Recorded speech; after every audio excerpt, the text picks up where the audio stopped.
Assalamualaikum warahmatullahi wabarakatuh. Selamat pagi anak-anak. Bagaimana kabar kalian pagi hari ini? Semoga sehat dan tetap semangat. Baik anak-anak, sebelum kita memulai pembelajaran pagi hari ini, kita berdoa dulu ya. Berdoa dimulai. Berdoa selesai. Nah, persiapkan dulu alat tulis dan bukunya. Dan Bu Pena 3B serta LKS tema 4. Nah, anak-anak, kita masih berada di tema 4 ya. Kewajiban dan hakku. Subtema 2, kewajiban dan hakku di sekolah. Pembelajaran 1-3, muatan PPKN, Bahasa Indonesia, Matematika, dan SBDP.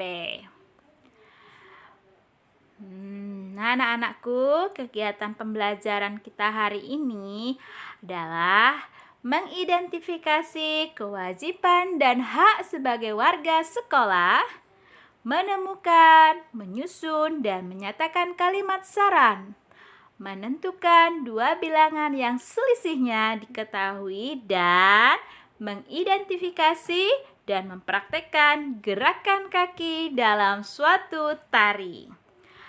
Nah, anak-anak, untuk memperdalam materi kita pada hari ini, kalian boleh membuka Bu Pena di halaman 121 sampai 131. Dan LKS halaman 26 sampai 36. Nah, kita sudah masuk dalam materi pertama. Oh ya, anak-anak, kalian masih ingat tidak? Minggu yang lalu kita sudah belajar tentang kewajiban dan hak kita di rumah. Nah, kali ini kita akan belajar kewajiban dan hak kita di sekolah. Masih ingat apa itu kewajiban? Iya? Oke, pinter. Kewajiban adalah apa, Nak? Segala sesuatu yang harus kita lakukan. Bagus, terima kasih. Lalu bagaimana? Apa itu hak?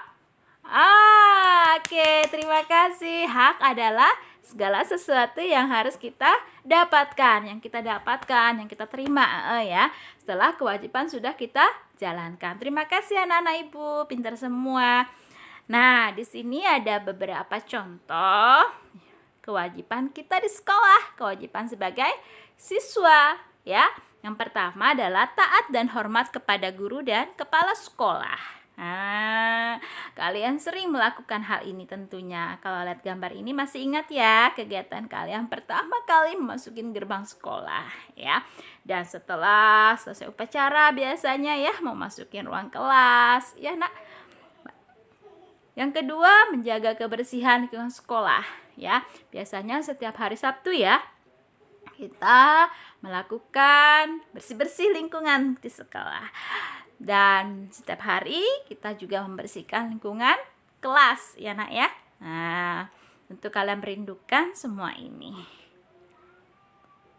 Nah, selanjutnya yang ketiga, bermain di halaman sekolah pada jam istirahat.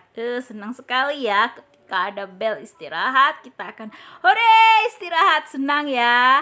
Bisa bermain bersama dengan teman-teman di halaman sekolah ya. Bermain lompat tali seperti di gambar itu, bisa bermain lari-larian dan sebagainya. Nah, anak-anak, sekarang masalah hak siswa di sekolah. Yang pertama, memperoleh ruang belajar yang bersih dan nyaman. Ketika kalian sudah melakukan membersihkan lingkungan sekolah, membersihkan lingkungan kelas, maka kita akan memperoleh ruang belajar kita bersih dan nyaman. Dan kita pun tentunya belajar lebih ceria. Iya enggak? Iya kan? Nah, yang kedua, kita akan mempunyai banyak teman. Ya, itu hak kita. Ya, kita punya banyak teman. Untuk banyak teman itu kita harus berlaku yang sopan sama temennya, biar temennya sayang sama kita ya. Jadi tentu kita kan banyak teman. Seneng kan banyak teman? Nah, kita akan berkalimat saran. Masih ingat ya? Minggu yang lalu juga membahas kalimat saran, Bu. Iya, kali ini juga sama. Kita membahas masih di kalimat saran. Masih ingat tentunya apa itu kalimat saran, ya? Iya, kalimat saran merupakan kalimat yang berisi pendapat untuk menyelesaikan suatu permasalahan. Kita dapat menemukan kalimat saran dalam sebuah teks tentang hak dan kewajiban di sekolah. Lihat, kalian buka buku penanya di halaman 121 sampai 122. Di sana ada sebuah teks tentang hak dan kewajiban. Nah, tolong temukan kalimat saran yang ada dalam teks itu ya. Tentu masih ingat kan, kalimat saran biasanya menggunakan kata apa, Nak? Pintar, bagus, seharusnya, apalagi hendaknya dan sebaiknya. Bagus.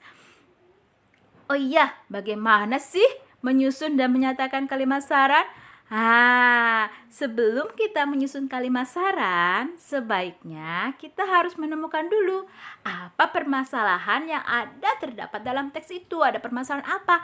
Nah, kalau kita sudah tahu permasalahannya, kita dapat menentukan pendapat apa yang akan kita berikan untuk menyelesaikan masalah tersebut, ya kan? Kalian sudah pernah coba toh, ya kan? Sudah pernah coba kan? Kemarin sudah ada Ibu bikin sebuah permasalahan di LKS, di Bu Pena, ya kan? Dan kalian sudah menyelesaikannya. Nah, masih ingat ya? Yang kedua, ketika kita ingin menyatakan kalimat saran, baik kita secara lisan maupun secara langsung, kita harus menggunakan bahasa yang sopan. Agar apa? Agar tidak menyinggung lawan bicara, ya. Nah, anak-anak, gimana ya menentukan dua bilangan yang selisihnya diketahui? Sebelumnya kita sudah belajar ya mengetahui bagaimana cara menentukan dua bilangan yang jumlahnya diketahui. Sekarang kita akan mencari tahu bagaimana menentukan dua bilangan yang selisihnya sudah diketahui. Ingat ya, pengurangan itu merupakan lawan dari operasi penjumlahan. Ya. Nah, coba kita cari tahu bagaimana ya caranya. Oh, di sini cara menentukannya. 1. Untuk mendapat bilangan pertama, kita harus dulu menentukan sebuah bilangan lebih besar. Itu ada simbol lebih besar ya, dari bilangan yang diketahui. Nah, untuk mendapat bilangan yang kedua, kita harus mengurangi bilangan pertama dengan bilangan yang diketahui. Nah, gimana caranya? Coba perhatikan, di situ ada contoh di Bu Pena halaman 122. Perhatikan contohnya ya. A dikurang B sama dengan 210. Sudah diketahui jumlahnya kan? Sudah diketahui. Nah, tentukan nilai A dan B. Lihat ya, di situ tandanya adalah tanda kurang ya, Nak ya. Nah, jadi berarti menyelesaikannya adalah yang A ini kita harus membuat angkanya lebih besar dari angka yang sudah diketahui. Nah, dari hasilnya tadi kan 210 harus lebih besar. Misalnya mungkin lebih besar berapa sih? Bisa 250, bisa 300 ya. Oke, kita ambil angka 300 ya, seperti contoh itu. Kita ambil angka 300. Nah, nanti kita bikin lagi. A kurang B sama dengan 210. A-nya tadi sudah kita tentukan, 300. 300 kurang B sama dengan 210. Berarti nanti angka pertama kita kurangi dengan angka yang sudah diketahui. Maka kita akan mendapatkan angka B ya, seperti itu. Nah, anak-anak, kita sudah belajar gerak kaki dalam tari ya. Wow, kita akan nari pekan ini ya. Kalau pekan yang lalu kita bernyanyi ya, bernyanyi dengan tepuk tangan ya. Sekarang kita akan menari ternyata. Nah, kita pelajari dulu. Unsur-unsur dalam seni tari itu ada 4 loh. Yang pertama ada ragam gerak, ada bentuk iringan, ada kostum tari, ada pola lantai. Nah, untuk memperdalam atau mengetahui penjelasannya, silahkan dibaca LKS halaman 29 sampai 30. Nah, lihat, ingat ya anak-anak, gerak itu merupakan unsur utama dalam tari ya. Di situ ada macam-macam gerak kaki ya. Nah, lihat di Bu Pena ada gambarnya, silahkan dibuka ya.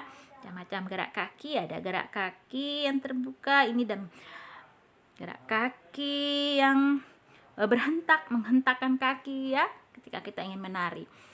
Nah, selain itu sebenarnya ada lagi gerakan kaki berjalan, menjinjit dan melompat. Nah, anak-anak, kita sudah sampai di tugas. Lihat itu ada tugasnya, ada Bu Pena halaman 123 dan LKS ya, silahkan dilihat dan diperhatikan. Baik, kita akan sampai di kesimpulan. PPKN, ingat setiap siswa mempunyai hak dan kewajiban di sekolah. Kalimat bahasa Indonesia, kalimat saran biasanya mengandung kata seharusnya, hendaknya, dan sebaiknya. Matematika dalam menentukan dua bilangan yang selisihnya diketahui, bilangan pertama lebih besar dari bilangan yang diketahui. Sedangkan bilangan kedua didapat dengan mengurangi bilangan pertama dengan bilangan yang diketahui. SBDP, gerak merupakan unsur utama dalam tari dan gerak pada tari biasanya menjadi simbol akan hal yang ingin diciptakan oleh penari atau pencipta tari. Baik anak-anak, penjelasan untuk pembelajaran kali ini Ibu akhiri dulu. Sekian, terima kasih dan wassalamualaikum warahmatullahi wabarakatuh. Dadah!